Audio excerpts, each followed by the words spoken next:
Hi hello welcome back to my channel. നമുക്ക് ഇന്നലെ green പീസും പച്ചരിയും വെച്ചിട്ട് നല്ല അടിപൊളി വട എങ്ങനെ ഉണ്ടാക്കിയെടുക്കാൻ നോക്കിയാലോ.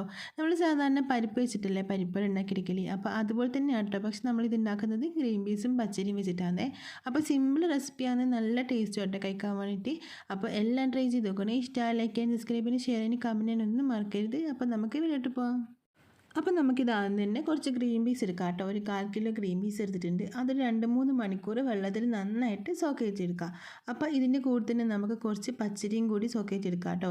അപ്പോൾ 1 ടേബിൾ സ്പൂണോളം പച്ചരി ഞാനിപ്പോൾ എടുത്തിട്ടുണ്ട്. അത് നന്നായിട്ട് കഴുകിയിട്ട് വെള്ളത്തിൽ അത് ഒരു 2-3 മണിക്കൂർ സോക്ക് ചെയ്തിട്ട് വെക്കാം കേട്ടോ. അപ്പോൾ ഇത് 2 മണിക്കൂർ കഴിഞ്ഞ ശേഷം നമ്മളിതാ ഗ്രീൻ പീസ് എടുത്തിട്ടുണ്ട്. ഗ്രീൻ പീസിൻ്റെ വെള്ളമൊക്കെ കളഞ്ഞിട്ട് നമുക്ക് മിക്സിയുടെ ജാറിലേക്ക് മാറ്റി കൊടുക്കാം.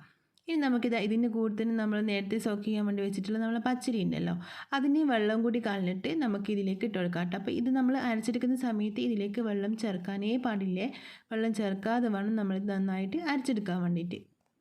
അപ്പോൾ ഇത് നല്ല രീതിക്ക് ഫൈനായിട്ട് അരക്കണ്ട കേട്ടോ. ചെറിയ ചെറിയ പീസുള്ള രീതിക്ക് ഇതുപോലെ ഇങ്ങനെ അരച്ചിട്ടെടുക്കുക. ഇത് നമ്മളൊരു പാത്രത്തിലേക്ക് മാറ്റി കൊടുത്തിട്ടുണ്ട്. ഇനി നമുക്ക് ഇതിലേക്ക് ഒരു വലിയ സവാള ചെറുതായിട്ട് കട്ട് ചെയ്തിട്ട് കൊടുക്കാം. ഇനി നമുക്ക് ഇതിലേക്ക് നമ്മൾ എരിവിന് ആവശ്യമായിട്ടുള്ള പച്ചമുളക് ഇട്ട് കൊടുക്കാം കേട്ടോ. ഒരു 3-4 പച്ചമുളക് ഇട്ട് കൊടുക്കാം. നമ്മളിനി ഇതിലേക്ക് കൂടുതൽ എരിവുള്ള ഒന്നും ചേർക്കുന്നില്ല കേട്ടോ. കുറച്ച് മുളക് പൊടി മാത്രമേ ഇട്ട് കൊടുക്കുന്നുള്ളൂ. അതുകൊണ്ട് നമുക്ക് എരിവിന് ആവശ്യമായിട്ടുള്ള പച്ചമുളക് ഇട്ട് കൊടുക്കാം. ഇതിൻ്റെ കൂടെ തന്നെ നമുക്ക് ചെറിയ പീസ് ഇഞ്ചി ചെറുതായിട്ട് അരിഞ്ഞിട്ട് കൊടുക്കാം കേട്ടോ. 4-5 വെളുത്തുള്ളിയും കൂടി ഇതുപോലെ ചെറുതായിട്ട് അരിഞ്ഞിട്ട് ഇതിലേക്ക് ഇട്ട് കൊടുക്കാം. ഇനി കുറച്ച് കറിവേപ്പില ഇട്ട് കൊടുക്കാം. കുറച്ച് മല്ലിയിലയും ഇട്ട് കൊടുക്കാം കേട്ടോ. ഇനി നമുക്ക് ഇതിലേക്ക് ആവശ്യത്തിലുള്ള ഉപ്പിട്ട് കൊടുക്കാം. അതിൻ്റെ കൂടെ തന്നെ നമുക്കൊരു 1/2 ടീസ്പൂണോളം കാശ്മീരി ചില്ലി പൗഡർ ഇട്ട് കൊടുക്കുക. അതിൻ്റെ കൂടെ തന്നെ നമുക്കൊരു 1/4 ടീസ്പൂണോളം മഞ്ഞൾപ്പൊടിയും കൂടി ഇട്ട് കൊടുക്കാം കേട്ടോ. ഇനി നമ്മളിതിലേക്ക് പൊടികളൊന്നും ചേർത്ത് കൊടുക്കുന്നില്ല. ഇപ്പം നമ്മളിതെല്ലാം ചേർത്ത് കഴിഞ്ഞിട്ടുണ്ട് കേട്ടോ. ഇനി നന്നായിട്ട് കൈ വെച്ചിട്ട് മിക്സാക്കി കൊടുക്കുക. നമ്മളിനി ഇതിലേക്ക് വെള്ളമൊന്നും ചേർക്കാൻ പാടില്ലേ. ഇതുപോലെ നന്നായിട്ട് കൈ വെച്ചിട്ട് മിക്സാക്കി കൊടുക്കുക.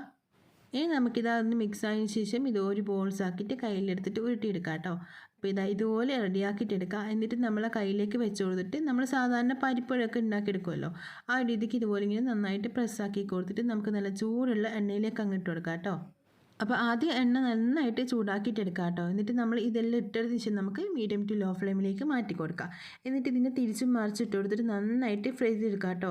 അപ്പോൾ മീഡിയം ടു ലോ ഫ്ലെയിമിൽ തന്നെ വെച്ചെടുക്കുക. അല്ലാന്നുണ്ടെങ്കിൽ ഉൾഭാഗം വേവാണ്ട് പുറം നന്നായിട്ട് കരിട്ടങ്ങ് വരും. അപ്പോൾ നമ്മളിതാ നന്നായിട്ട് കളറൊക്കെ മാറി വന്നപ്പോൾ ഒന്ന് തിരിച്ചിട്ട് കൊടുത്തിട്ടുണ്ടേ.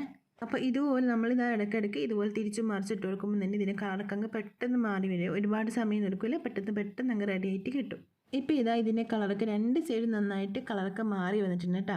ഈ ഒരു സമയത്ത് നമുക്കിത് എണ്ണയിൽ നിന്ന് മാറ്റി കൊടുക്കാം. ഇനിയിപ്പം നമ്മളിത് എണ്ണയിൽ തന്നെ വെച്ച് കഴിഞ്ഞാൽ പെട്ടെന്ന് നമുക്ക് കരിഞ്ഞു പോകാനുള്ള ചാൻസ് ഉണ്ട് കേട്ടോ. ഇനി നമുക്കിത് എണ്ണയിൽ നിന്ന് മാറ്റി കൊടുക്കാം. അപ്പോൾ ഇനി നമുക്ക് ബാക്കിയുള്ള ഗ്രീൻ പീസ് വടയൊക്കെ ഇതുപോലെ തന്നെ ഉണ്ടാക്കിയിട്ടെടുക്കാം കേട്ടോ. അപ്പോൾ നമ്മൾ നല്ല ടേസ്റ്റി ആയിട്ട് സിമ്പിളായിട്ട് ഉണ്ടാക്കിയെടുക്കാൻ വേണ്ടി പറ്റുന്ന ഗ്രീൻ പീസ് വട ഇവിടെ റെഡി ആയിട്ടുണ്ട്. അപ്പോൾ സിമ്പിൾ റെസിപ്പി ആട്ടോ. നമ്മൾ സാധാരണ ഉണ്ടാക്കുന്ന പരിപ്പ് വടയൊക്കെ നമ്മൾ ഉണ്ടാക്കി നമുക്ക് ഇടയ്ക്കൊരു മടുപ്പൊക്കെ വരുന്ന സമയത്ത് ഒന്ന് മാറ്റി പിടിക്കാൻ വേണ്ടി പറ്റിയ നല്ല അടിപൊളി ഒരു വടയുടെ റെസിപ്പി ആട്ടോ.